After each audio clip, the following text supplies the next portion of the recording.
doesn't just know how to read. A book monster absolutely adores reading. And it's that insatiable appetite for the written word that can truly transform your child's entire developmental trajectory. Becoming a book monster will let your child experience the immediate effects of morphing into a book-devouring animal with mad reading abilities right now.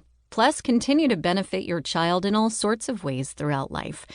That's because book monsters commonly experience higher levels of rewarding stuff, like academic success. Kids who love language and books will learn to read well before their non-book-loving peers, giving them a major leg up when starting school.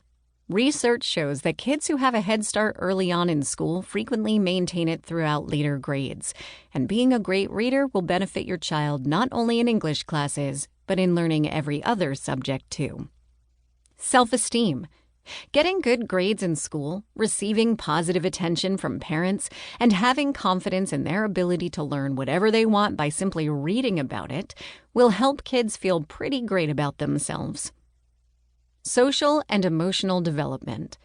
The more experience kids get reading about characters who feel and express a range of emotions, the more prepared they'll be to develop high-level social skills like empathy. Imagination. Being a book monster gives your child's imagination plenty of practice. Knowing how to transform words written on a page into entire imaginary worlds in your mind is a skill that transfers to lots of other things in life, like envisioning the steps you'll take to fix a faucet, dreaming up an amazing new smoothie flavor, or figuring out which job will make you happiest. Relationship satisfaction. When you invest time and energy in raising your kid as a book monster, it creates a meaningful parent-child bond that can become a blueprint for your little one's ability to form healthy relationships in the future. Life success. Starting kids off on the right foot with strong literacy skills increases the likelihood that they'll earn higher degrees and hold higher-paying jobs. They will also feel happier, freer, and more fulfilled. What could be more satisfying than that? Teaching your child to read is a nice goal, but an even better one is showing your child how to be a creative, critical thinker. And the awesome news is that by bringing your kid up as a book monster, you will automatically be doing both. About your journey. Chances are you picked up this book because you're interested in the all-important, ultra-serious, and thoroughly terrifying task of teaching your child to read. Think that sounds a bit over the top and intimidating? So do we. But if you've perused any of the other books on children's literacy out there, you may have noticed that it's a fairly typical point of view. Most other resources make teaching children to read seem overly difficult and technical.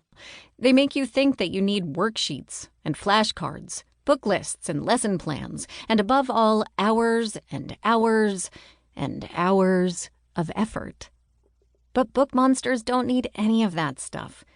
Our secret for raising kids who learn to talk early, read easily, and love learning is also stress and worry-free.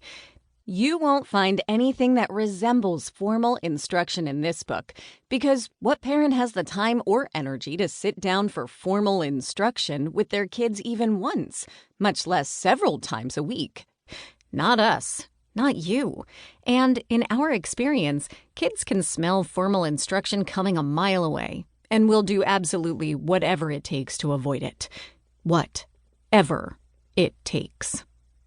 Fortunately, with the book monster method, your kid will never see their reading lessons coming. That's because when you're raising a book monster, literacy emerges naturally.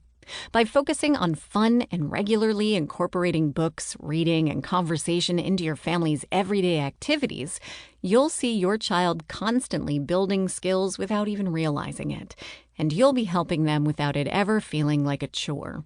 Even chapters toward the end of this book that cover more technical aspects of language can be used with kids of all ages in casual, everyday situations.